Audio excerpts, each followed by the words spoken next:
টানা তাপপ্রবাহের কবলে সারা দেশ, গরমে অতিষ্ঠ জনজীবন। কদিন ধরেই রুদ্ররূপ ধারণ করেছে সূর্য। গ্রীষ্মের শুরু থেকেই রাজশাহী ও খুলনা বিভাগের জেলাগুলি গরম অনুভূত হচ্ছে। মাঝারি থেকে তীব্র তাপপ্রবাহ বইছে উত্তর আর পশ্চিমাঞ্চলের উপর দিয়ে। খরতাপে অতিষ্ঠ জনজীবন। বেলা বাড়ার সাথে সাথে বাড়ে সূর্যের তেজ। দেখা নেই বৃষ্টির, এতে বিপাকে পড়েছে খেটে খাওয়া মানুষ।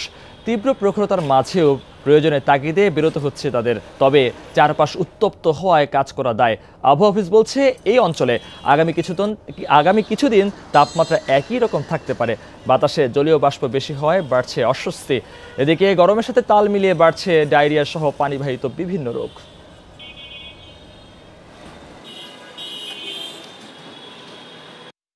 প্রচুর গরম, এরকম গরম আমরা ছোটবেলাও দেখিনি। আমার বয়স ৬৬ চলে, পৃথিবী এরকম গরম আমরা উপলব্ধি করি নাই, পাইও নাই। বিদ্যুৎ একবার যায়, যে ঘন্টা দুই ঘন্টাখানিক থেকে আসে।